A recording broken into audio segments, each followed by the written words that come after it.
Pada kesempatan ini, selaku Kapolda, saya ingin mengucapkan terima kasih dan apresiasi kepada seluruh personil Polda Gorontalo yang senantiasa menunjukkan semangat dan loyalitas yang tinggi dalam menjalankan tugas.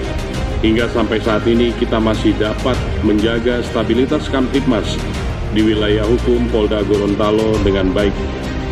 Saya harap hal ini dapat terus kita pelihara dan pertahankan sehingga mampu meningkatkan kepercayaan masyarakat terhadap institusi Polri yang kita cintai ini.